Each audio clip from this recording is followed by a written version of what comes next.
ازيكم عاملين ايه؟ النهارده بقى هوريكم مكان مش كتير منكم يعرفوه.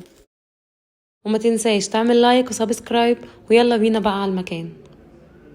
قبل كده كان اسمه متحف النيل، ودلوقتي بقى اسمه المركز الثقافي الافريقي، وهقولك ليه طبعا اتغير اسمه. ويلا بينا نجيب التيكت. سعر التيكت 15 جنيه وللطالب 10 جنيه. اللي انت شايفه قدامك ده الماكت بتاع متحف النيل. الهدف بقى من المتحف ده ان هو كان بيوطد العلاقات بين مصر ودول حوض النيل اللي هم طبعا 11 دولة. تم افتتاحه 10 يناير 2016. تعال اقولك هما ليه غيروا اسمه. بص يا سيدي، 2019 لما الرئيس عبد الفتاح السيسي راح أسوان، حول أسوان لعاصمة الشباب الأفريقي. ساعتها بقى وقع الاختيار على متحف النيل إن هو يتحول للمركز الثقافي الأفريقي. والهدف من ده إيه بقى؟ علشان نوطد العلاقات ما بين مصر ودول أفريقيا كلها، مش بس مع ال11 دولة بتوع دول حوض النيل. مساحته 35 فدان، بس المستغلة منه 15 بس هما مخططين يعني في المستقبل ان هما يعملوا معهد افريقي، فندق افريقي، بس كل دي مقترحات، مفيش حاجة اتحددت لحد دلوقتي. المتحف من جوه دورين، الدور الارضي بخاص بمشروعات النيل اللي هي ايه بقى؟ السد العالي، خزان اسوان، وفي الاله حابي وعروسة النيل. الدور العلوي خاص بافريقيا بس، ومقسمينه الاجنحة شمال وشرق وغرب وجنوب افريقيا. كل جناح منهم بيضم الدول الخاصة بيه. ده بقى المتحف من جوه. بره بقى في ايه جنبه؟ في جنبه مسرح روماني بيساع حوالي 2500 شخص، وبيعملوا فيه حفلات. مساحات خضراء كتير بيعملوا فيها أفراح وحفلات تخرج، وفي ملعب خماسي لكرة القدم. دي صور لأهم الزوار اللي زاروا المتحف، ودي الكلمات اللي كتبوها عنه. فيها وزير الثقافة، وزير الأوقاف حسين فهمي، جيهان السادات. ويلا نبتدي بالدور الأرضي. ندخل بقى على ساحة حابي. مين حابي ده؟ إله النيل. واللي قدامنا دول 6 تماثيل لإله حابي ب6 ألوان مختلفة. مين حابي بقى؟ ده إله النيل عند الفراعنة، ومعناه جالب السعادة. بيتمثل في صورة إنسان يحمل فوق راسه نباتات مائية. روح بقى لعروسة النيل، أكيد يعني مش لبنى عبد العزيز. الأسطورة بتاعتها بتقول إن هي أحلى وأجمل بنت في المدينة، بيختاروها ويقدموها قربان للإله حابي علشان يرضى عليهم. نهاية الأسطورة، العروسة بترمي نفسها في النيل عشان تستعد للقاء حبيبها في العالم الآخر. ده بقى ليه؟ علشان حابب يرضى عليهم ويديهم فيضان، مش مية بس. بالنسبة ليهم مية الفيضان محملة معاها ايه؟ طمية. الطمية يعني خصوبة، يعني زراعة، يعني حصاد، يعني فلوس. يعني الشعب معاه فلوس، يعني يفرض عليهم الضرايب. وهنا بتتحدد الضريبة على حاجة اسمها مقياس النيل. مقياس النيل هشرحها لكم لما نروح مع بعض متحف أسوان. ده تجسيد لشلالات الأمطار على دول حوض النيل، تمساح ودفيل. ودي أدوات السفرة من عصر الملك فؤاد الأول والملك فاروق. ده المجسم بتاع خزان أسوان، اتبنى 1899 في عهد الخديوي عباس حلمي التاني. اتبنى لسببين: حماية أسوان من الفيضانات، وتخزين المياه لوقت الحاجة إليها. ارتفاعه 150 متر، وعرضه 9 متر، وطوله 2141 متر. في 180 بوابة علشان يعدوا المياه، جا الفيضان راح معدي البوابة كلها. اتعمل ليه تعلية تانية 1912، خزن مليار متر مكعب مياه. جا الفيضان راح عدى البوابة، راح اتعمل ليه تعلية تالتة 1932، خزن 5 مليار متر مكعب مية.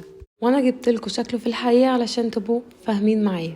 راحوا اهملوه، وفي الخمسينات فكروا فيه تاني، ايه اللي ممكن يستفيدوا بيه او ممكن يطلعوا بيه من المية. استغلوا المية المندفعة منه لعمل محطتين للكهرباء، محطة توليد أسوان 1 ومحطة توليد أسوان 2. مبني من حجر الجرانيت اللي كان متوفر في جنوب أسوان. كان أول سد اتبنى بالحجم ده، وعملوا طريق يربط بين ضفتين النيل الشرقية والغربية. أدوات الإنارة في خزان أسوان قبل استخراج الكهرباء. ده كرسي أثري من الجرانيت من نفس الحجر اللي معمول منه خزان أسوان. ودي مجموعة من العملات القديمة. وده جهاز لعرض المجسم، كانت الناس بتتفرج منه على المجسم وتغير صورة، كان لسه مفيش بروجيكتور ولا شاشات عرض. ودي مجموعة صور من النياشين التي منحت للعاملين بالسد العالي، منها الرئيس عبد الناصر والرئيس السادات. دي عينات صخور الجرانيت المستخدمة في السد العالي. وده صاحب فكرة إنشاء السد العالي هو أدريان، من أصول يونانية.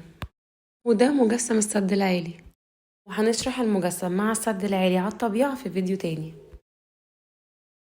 ودي أدوات لقوها في مخازن الروس. ودي برضو مجموعة من النياشين. الخديوي عباس حلمي التاني، وده حافظ إبراهيم. وده الخديوي اسماعيل، وده محمد علي، وده مجسم للقناطر الخيرية. يلا بينا نطلع الدور التاني. ده مجسم شلالات دول حوض النيل من فوق. الدور التاني مخصص بدول أفريقيا كلها ومتقسم لأجنحة شمال وشرق وغرب وجنوب. دي بعض اللوحات اللي وزارة الثقافة أهدتها للمتحف. واللي قدامنا دول مهداة من سفارة جنوب السودان.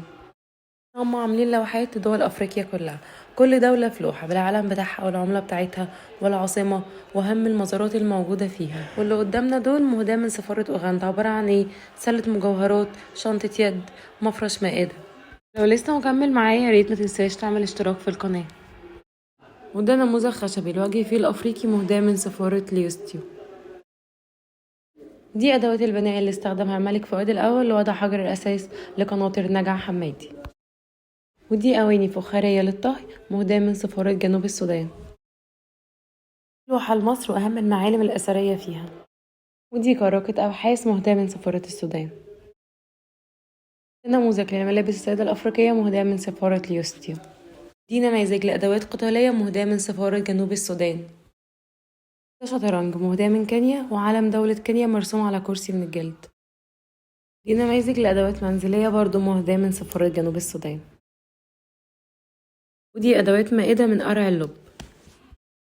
دي حافظة عطور وسلة خبز وطبق فاكهة مهداة برضو من سفارة جنوب السودان. دي برضو تماثيل خشبية وملابس أفريقية، بس الصراحة شكلهم حلو قوي. بقى مهداة من سفارة المغرب. ودي عبارة عن سجادة أو زي ما بيقولوا في المغرب زرابية، ودي معمولة بالإيد من الصوف، والصوف ده بيجيبوه من النباتات والتوابل. هنا بقى دي غرفة كاملة لدول جنوب أفريقيا، بس حاجة كده وهم، فيها لوحات وحاجات من الخوص وأعلام وعصا زعيم القبيلة، أقنعة خشبية وملابس أفريقية، والأعلام بتاعتهم مطبوع عليها زعماء القبيلة. ودي لوحات لأهم وأطول أنهار وبحيرات في العالم، مثل نهر السنغال، نهر النيل، نهر الكونغو. هنا بقى هندخل على ساحة أسماك النيل. ده راجل يحمل سمكة من البرونز، هنلاقي جوه بقى فيه حوض سمك موجود فيه كل أسماك النيل. هنلاقي برضو لوحات مهداة من فنانين. دي سيارة شيفروليه كانت تبع اللواء المهندس محمد صدقي سليمان، ده كان أول وزير للسد العالي. لما كان الرئيس جمال عبد الناصر كان بيجي كان بيستعملها في زيارته في فترة إنشاء السد العالي. جددوا السيارة دي في 2018. عايزة أقول لكم إن المكان ده مهدور حقه جدا. المكان ده بيحكي عن تاريخ النيل وبدايته ونهايته والسدود اللي عليه من أول تنزانيا لحد دمياط ورشيد، علشان المتحف تبع وزارة الري مش للآثار والسياحة، عشان كده مفيش حد بيروحوا كتير. عايزة أقول لكم إن لما روحت المكان ما كانش فيه حد غيري جوه غير الموظفين. يا جماعة المتحف جميل جدا، ياريت تروحوا وتشوفوه بنفسكم، هتتبسطوا جدا بيه. وبعد ما تخلصوا الزيارة بتاعتكم ممكن تطلعوا برا تتصوروا في الجنينة، والصور بتطلع تحفة. انا عارفة ان الفيديو المرة دي طويل جدا، بس حبيت اشرح لكم المتحف كله من اوله لاخره. لو عجبكم الفيديو متنسوش تعملوا لايك وسبسكرايب، واشوفكم في فيديو جديد. باي باي.